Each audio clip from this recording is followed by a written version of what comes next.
And now for the Q&A. Hello from Mark. Hi, Mark. He says, "Hey, Ethan, I started my new lifestyle at 5'8", 369 pounds, and now I'm at 310." He That's says, awesome. yeah, so good. He says, "I've learned a lot. I'm currently on a 1,500 calorie daily diet, and I'm now at, he says, 310 after getting comfortable with my Wait, calories, sorry. How many daily calories? 1,500." Okay. He says, after getting comfortable with my calories, I started monitoring my sodium and protein. Reducing sodium has led me to fresher options. Instead of pickles and jalapenos, I now use fresh cucumbers and peppers. Avoiding frozen meals, canned soups. I like to try to meal prep more often. My question is in regard to protein. Like you, bike riding has been my primary source of exercise. I love the feeling of freedom and the low impact on my bad ankles and knees. I'm not focusing on getting ripped, but I want to maintain as much muscle as possible. I introduce low calorie, low sodium, low cholesterol protein shakes, and I usually get about 100 to 125 grams of protein per day. I ride my bike 15 miles per week on average. Is my protein and exercise style good for maintaining my strength and muscle? I've read a lot of different opinions on how much protein I should be getting, and I'd appreciate you clarifying. Okay. So, did he say how many total grams of protein he's eating a day? Between 100 and 125. Yeah. I would want to up I would suggest upping that. Um and then really the other kind of necessary component for the preservation of lean tissue is resistance training because first of all, anything you do repeatedly, your body is going to figure out. Your body is going to try to um, your body does not want to lose weight.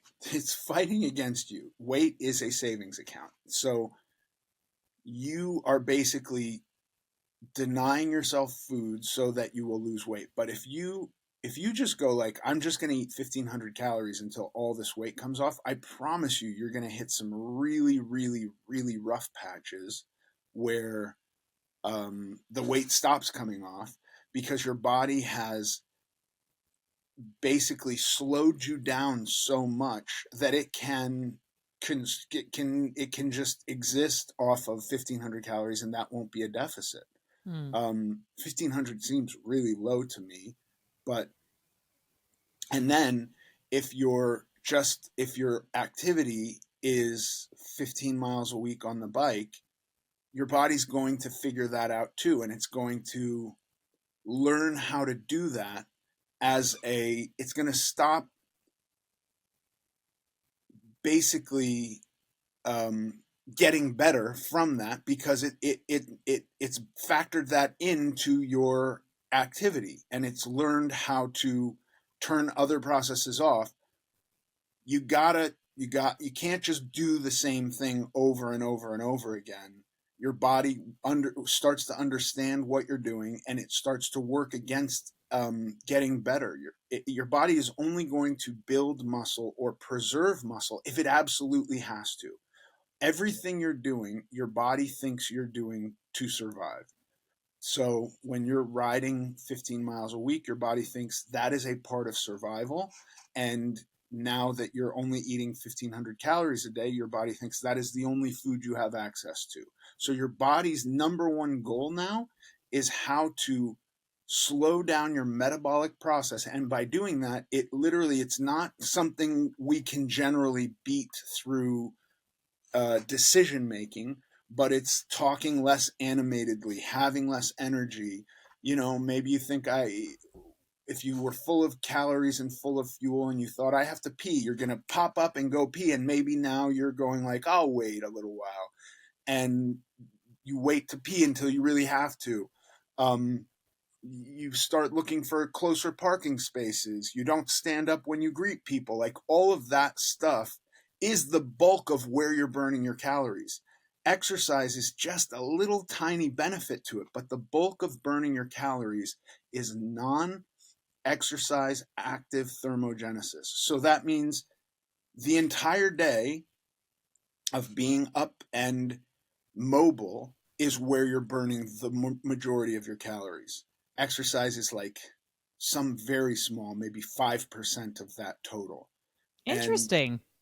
yeah, and so when we try to exercise is really good and there are a lot of health benefits from it, but if we just constantly are doing the same thing, our body learns that that's a part of what we're doing and we're not going to benefit from it.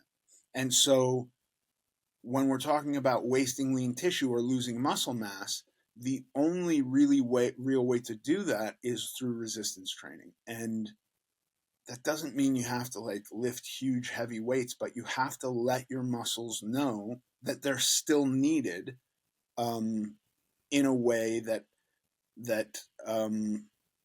maintains their mass. Because I guarantee you, 15 miles a week, the muscle in your legs is probably overly adequate to fulfill that, and even doing that is not going to maintain the muscle mass in your legs. And then protein is the second component here, where you should be eating at least 1 gram per pound of your goal weight. So whatever your goal weight is, if your goal weight is 100 pounds, then 100 grams is fine. But I suspect, being a dude who's 5'8", your goal weight is a bit north of 100 pounds or even 120 pounds.